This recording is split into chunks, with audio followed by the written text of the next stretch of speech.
Greetings, ladies and gents, and welcome to this latest edition of Tales from Outer Space, where I take stories from across the internet and read them for your entertainment. This particular story is called Cultural Weapons, written by Beaver Fur. Cycle 1. Greetings, my name is Nutso Somas, and I'm the Director of Research aboard the starship GSS Resolution. I'm happy to report in this my first transmission to the Galactic Scientific Institute that the Resolution made it safely through the wormhole tunnel, and we are again in normal space at about 3,200 octans of our final destination. We expect to cover this distance within the next 5 cycles. The status of the ship is nominal. Our crew of 50 is thrilled and in high spirits. A description of our orders follow. We have been tasked by the Galactic Scientific Institute with the approval of the Galactic Council, with observing and gathering information related to the origin of the so-called Q-23 signal, which originates from the third planet of the solar system. If, as it's believed, the signal is of intelligent design and created by a sapient species, we are to observe and document said species. We have been authorized to engage in the first contact at our own discretion. Cycle 6. We arrived to the system a mere 5 cycles ago, and already we have made great scientific discovery. We can definitely confirm the existence of an intelligent species in the third planet of the system. We have recorded several capits of information regarding the planet from our orbital position.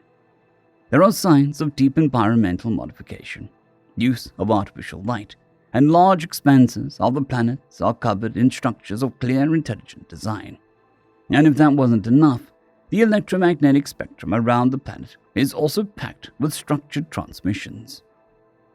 We've begun the analysis procedure on both the planet structures and the EM transmissions. The team is ecstatic, and we spent some minutes today celebrating the discovery. As a field researcher myself, few achievements are comparable to the discovery of sapient species. We are eager to welcome our newfound brothers to the galactic community. But of course, protocol still applies, and we'll perform analysis and decoding of the signal before attempting any contact. Cycle 9. Superficial analysis of the gathered data indicates similarities between the EM transmission and the Q-23 signal. While not definitive, we believe this probably means the signal originated on the planet, as hypothesized. Decoding the transmission is progressing slowly, however. While their structure follows universal mathematical rules, we still are no closer to deciphering the meaning of the data being transmitted. I am sending a copy of all the recorded transmissions attached to this message. We hope the researchers at the Scientific Institute will be able to make faster progress on this thanks to their more advanced data processors. But of course, we won't sit here waiting for a reply. Due to the uncivilized nature of this part of the galaxy, it would take 300 cycles for said reply to arrive. We are, to all effects, on our own. Cycle 10. We've discovered our artificial objects in orbit around the planet, including what appears to be a permanent habitable station. While we had assumed the species had achieved a level of 42 in the Toughness scale of technology progression, this serves as a confirmation. Judging from this, we should expect the species to have a deep knowledge about their neighboring celestial bodies and, more importantly, be aware of the possibility of other intelligent life existing. This makes them a good candidate for contact. Cycle 16. Progress on deciphering the transmission has halted. Our data integrators were able to uncover some of the basics, such as the use of binary system and error-correcting redundancies. But the meaning stored in them remains a mystery. Jacksaw Prod, head of the analysis team, believes we lack the necessary context to make sense of those transmissions. She voiced her opinion that a first contact might yield such context. Cycle 18. On today's meeting, all of the 6 team leaders, including myself, voted unanimously in favor of initiating first contact. As noted before, we believe the species is a good candidate for contact, and that this is the best way to maximize the scientific value of our research mission. Cycle 20. Preparations for first contact have been completed, and we will initiate it in the next cycle. We have decided to approach the station in orbit around the planet and perform the contact in space, rather than on the ground. Orbital first contacts are seen as the less aggressive and preferable alternative in the case of spacefaring species, as discussed in the Zalalmic First Contact, a case study 3780 by Urusha Tawa. Cycle 22. I am pleased to announce that during the last cycle, we successfully made contact with the humans, the sapient species inhabiting the third planet of the solar system. And I must say, not without pride, that it was certainly a textbook example on how to perform this delicate encounter, and I believe will be studied and taught in the Institute for many metacycles. As you can see in the attached video documents, the humans are generally small and nimble, possessing only 2 dextro manipulators, and with no discernible major differences between the 2 genders. Like most sapient species, their primary sense is visual and their primary communication method is auditive messages. First contact was carried out in 2 simultaneous locations. One of our crew, Kluwaza IRT, visited their orbital station. At the same time, 2 of the humans were invited to visit the Resolution. We were able to communicate with simple words, gestures, and references to shared mathematical and logical concepts. Upon request, the humans provided us with a dictionary of words and other basic material that they used to teach infants their own language. We believe our data integrators should be able to produce a basic language cipher with this information. We have also scheduled another future meeting with the humans, to be held aboard the Resolution in 3 of their days, each human day being equivalent to 0.871 of our cycles. Cycle 24. As expected, we now count with a decent language cipher that should be able to auto-translate between the human language and ours. We are all looking forward to using it during our next scheduled meeting. Also, of note, we have noticed an increase in frequency in the planet's standard background transmissions. This is in studied and common consequence of first contact in post-industrial societies, as noted in the included reference 51A, 51B, and 52. Cycle 26.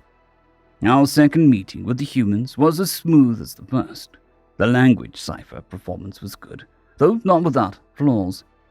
The humans show curiosity towards us, our society, and our technology, which we satisfied within the established limits of the relations concordant drafted by the Council.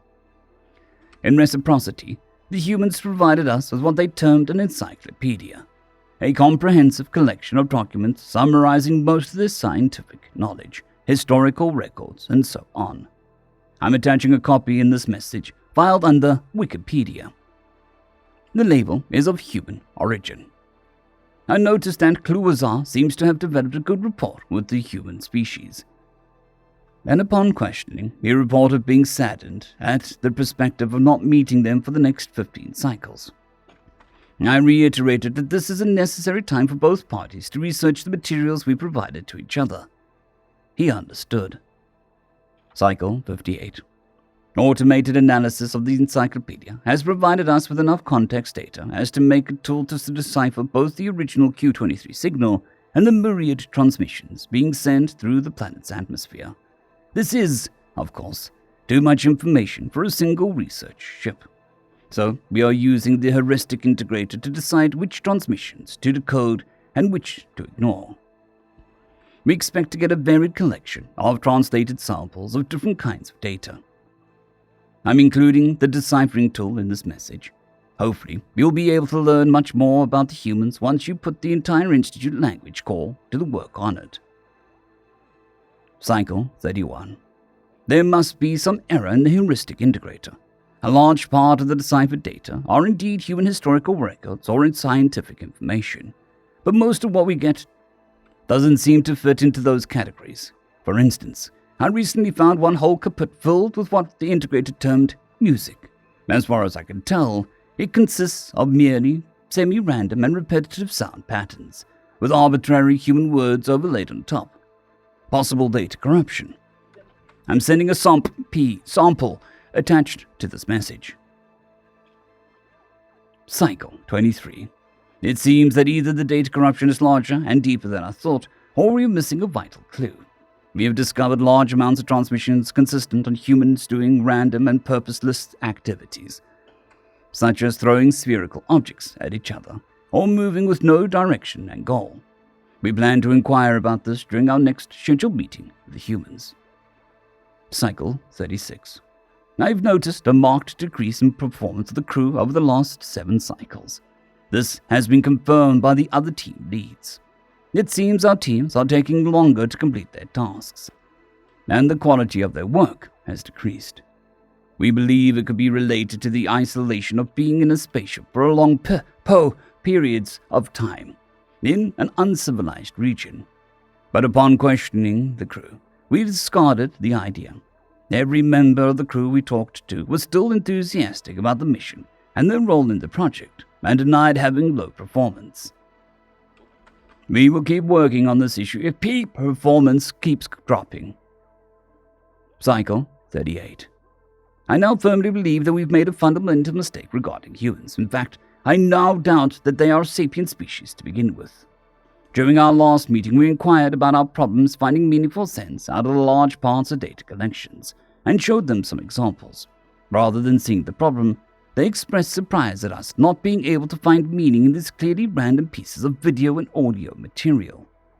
When we asked, they acknowledged that the data had no factual meaning, but still were unable to understand why we didn't see any value on it. But the most worrying thing is that, upon further questioning, they admitted to both purposely producing and consuming this data, which they termed culture, and that they highly value it. And I do mean highly, since they put this random sound patterns and made up stories on the same level as scientific theories or historical records. Of course, maybe the humans are being elusive and trying to deceive us, but if so, I don't see the purpose of it. No. I believe they were saying the truth, and that our classification of them as intelligent might have been premature. Cycle 41. Something strange happened today. I caught Kluwazar watching one of the human video shows.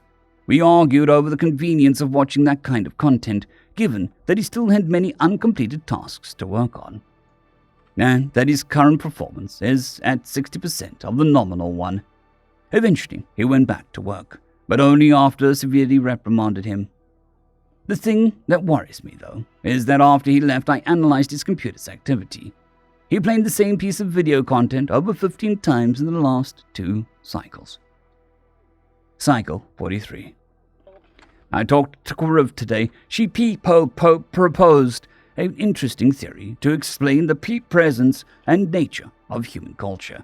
According to her research, humans are indeed intelligent, but they actually enjoy both producing and consuming this kind of useless content. Obtaining pleasure, thus, would be the justification for it. Still, it doesn't explain the surprising amount of resources and energy the humans employ on this. Many of them dedicated their entire lives doing nothing but produce more culture. They even research how to produce more and better of these meaningless constructs, and teach their findings at academies and universities. As any scientist, I must, of course, follow the evidence wherever it leads me, but I have a hard time coming to terms with the idea of such an inefficient species being able to reach space in the first place. How can they even keep focus on the work for long enough to produce anything useful at all? Cycle 46. Crew efficiency is at a historical low of 45%. This is inexcusable. I believe research into human culture might be the culprit here. So I've given orders to immediately stop any further visualization of this content. It's a useless time sink. Cycle 47. We have underestimated the harmful effects of human culture. After prohibiting its consumption, we are beginning to see what, under any description, would classify as withdrawal symptoms in about a quarter of the crew members. One of them reported being unable to think in anything other than song lyrics. Another said he felt anxious at not knowing how a popular TV show named Breaking Bad ended, even after admitting knowing none of it is factual. Crew efficiency continues dropping. Cycle 50. A fight broke out today between 3 crew members over their opinions on a fictional character named Loki, created by the humans. Cycle 51. I discovered the crew at large has ignored the orders not to consume human culture. Some of them have even gone so far as to begin singing on their own. I have ordered the deletion of all human culture data from our computers.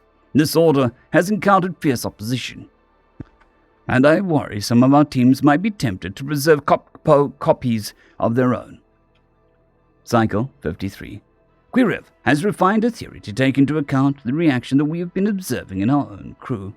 According to her, human culture presents the properties of a psychoactive drug, inducing a false sense of euphoria when consumed, at the cost of brain damage and lasting withdrawal symptoms. We have scheduled an urgent meeting with the humans to discuss this matter. Cycle 55. The humans attacked us today. This is the only way I can put it into words. They used a devastating cultural weapon on our crew, a piece of information they called a joke. Upon hearing it, 5% crew members immediately fell to the floor, suffering from convulsions. One of them died later today.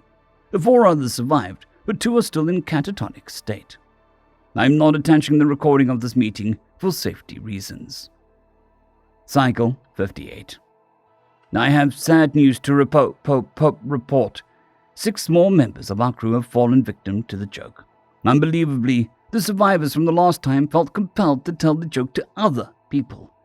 Of course, they'll be disciplined in the most severe way. Cycle 61.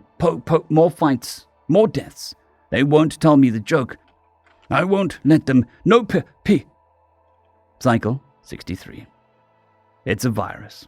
It's not just random, not just addictive. The culture is a virus. It's infectious. It mutates. It reproduces. It's in our computers. Cycle 79. I believe we are lost. We can't avoid it. Our brains are infected, like that of the humans. Quarantine this planet. Destroy the cipher. Block the signal. Delete the transmission. Don't let the humans get close to you. We are lost. Do not come for us. Poker face. End of story. I would like to thank our T5 members and patrons, Casper Arnholtz, John Creighton, Vidmori, 050, Dragzoon WRE, and Elijah Silvercross. Thank you very much.